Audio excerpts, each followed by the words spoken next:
차현일 의원님 질의해 주시기 바랍니다.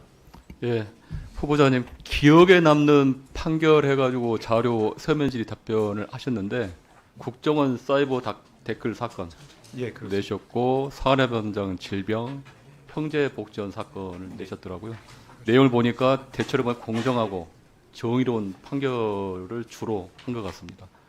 2012년에 법관 평가에서 만점, 2021년 또 평가에서 우수법관으로 맞죠? 예. 근데 하나는 여쭤보겠습니다. 이렇게 합리적이고 상식적인 판단을 하시는 우리 후보자님께서 최근에 그 부정선거 음모론이 전 사회에 만연하고 이 나라를 진짜 여론을 이게 국론을 양분하고 있습니다. 이거에 대해서 어떻게 생각하십니까? 국민들 개개인이 뭐 여러 가지 생각을 할 수는 있겠습니다만 어떤 객관적 근거가 없는 부분에 대해서 널리 퍼지거나 유포되는 것은 옳지 않다고 그렇죠. 생각합니다. 문제가 많죠. 근데 그 윤석열 내란 수계라고 저희가 명칭을 하는데 부정선거 망상에 잡혀가지고 대한민국 선거 시스템을 왜곡하고 가짜 뉴스를 퍼뜨리고 있습니다. 후보자께서는 20대 대선 그리고 22대 국회의원 선거에서도 사전투표했죠. 예, 했습니다. 사전투표의 취지가 뭔가요? 좀 더 많은 사람들이 그 투표에 참여할 수 있는 기회를 주어서 그 민주주의, 법치주의가 제대로 실현될 수 있게 하는 기능을 한다고 생각을 하고 있습니다. 최근에 국민의힘이 당론으로 사전투표를 폐지하자는 법안을 냈는데 이는 대체로 국민의 투표권을 제한하고 민주주의 가치를 훼손한다는 의견이 많습니다. 또 부정선거 음모론에 동조하고 이런 폐지법을 낸 거 아닌가라는 또 비판도 있는데 요거에 대해서는 어떻게 생각하시나요? 사전투표를 폐지해야 된다. 그런 일각의 주장에 대해서는 어떻게 생각하시나요? 사전 투표가 갖고 있는 이제 순기능과 또 단점도 있다고 생각을 하고 있습니다. 그래서 당장 어떻게 폐지 여부를 검토하기보다는 다양한 여론 수렴 또 다양한 여러 가지 공감대 형성을 통해서 제도 개선을 해 나가는 방향이 옳다고 생각하고 있습니다. 지금 후보자님은 그 당시 사전투표할 때 본인의 투표 한 표가 부정선거로 악용이 될 수 있다고 걱정을 했나요? 뭐 그런 걱정을 한 적은 없습니다. 그러면 불필요하다고 생각하시나요? 사전투표가? 그렇게 생각하지도 않았습니다. 지금 미국 같은 경우도 사전투표 하시는 거 아시죠? 예, 며칠 동안 하시는 거 아세요? 날짜는 정확히 기억을 하지 못하고 지금 있습니다. 주마다 다른데 50개 중에서 47개 주가 사전투표를 합니다. 통상 4일에서 45일 동안 평균 20일 동안 사전투표를 하고요. 일본도 사전투표를 합니다. 그리고 미국 같은 경우는 화요일 날 하고요. 또 미국 같은 경우는 사전투표를 활성화하기 위해서 노력을 합니다. 드라이브 스루 투표소, 병원과 쇼핑몰 등 상업지구에도 투표소. 어떻게 보면 우리 대한민국에서 이제 민주주의 이런 선거제도를 할 때 미국의 사례를 많이 하는데 이런 미국의 어떤 자유민주주의 국가에서 사전투표를 독려하는데 오히려 역행하는 일이 있는데 그거에 대해서는 어떻게 생각하십니까?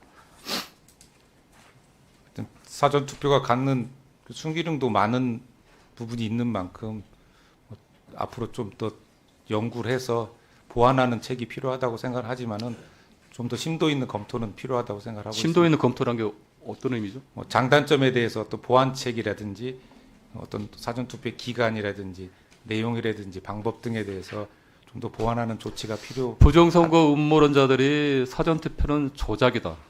선관위 전상망을 중국과 북한에서 해킹해서 전자개표 조작이 이런 망상 수준의 가짜뉴스 있는데 아까 말씀하셨는데 다시 한번 입장을 말씀해 주시기 바랍니다. 그런 부분은 그 객관적인 근거 없이 그 주장하는 의혹은 유포돼서는 안 된다고 생각을 하고 있습니다. 그러면 영상으로 선거 개표 과정을 한번 보시겠습니다. 순차적으로 투표함을 개항합니다. 투표지를 모두 쏟아붓습니다. 자, 이 투표지들은요, 투표지 분류기를 통해서 각 후보자별 정당별로 분류가 됩니다. 개표 사무원이 정당 후보자별로 분류된 투표지를 손으로 일일이 확인하는 수검표 절차를 진행하게 되는데요. 2차로요. 다시 한번 심사 계수기를 이용해서 투표지가 제대로 분류되었는지 육안으로 재확인하고요. 정당별 후보자별로 투표수를 집계합니다.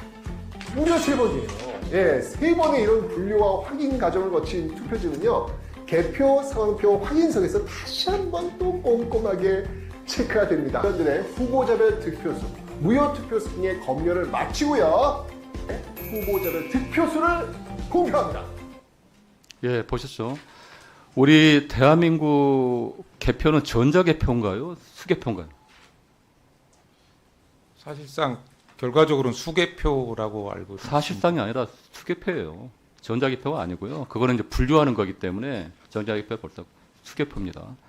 예부 통신 장치가 있는 기계를 사용합니까? 없는 기계를 사용합니까? 없는 기계 그렇죠. 사용하는 것으로 알고 있습니다. 그러면 부정 투표가 가능합니까? 개표 가능합니까? 부정 투표 개표? 가능하지 않다고 생각합니다. 불가능하죠. 근데 왜 이런 주장들이 계속 부정선거 망령이 있으면서 정치권 그리고 국론을 양분하는 일이 있다고 생각하십니까?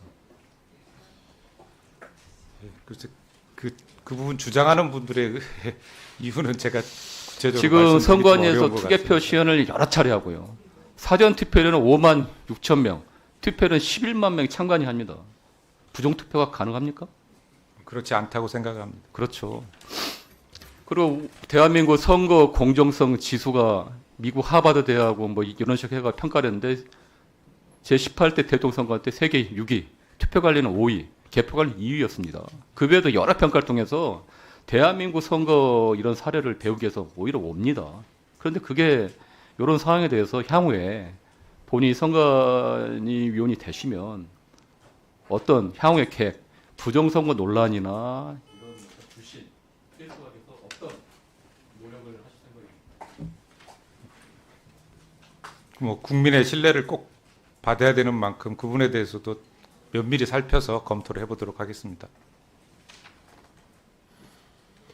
네, 수고하셨습니다. 다음은 용혜인 의원님 질의해 주시기 바랍니다. 네, 후보자님,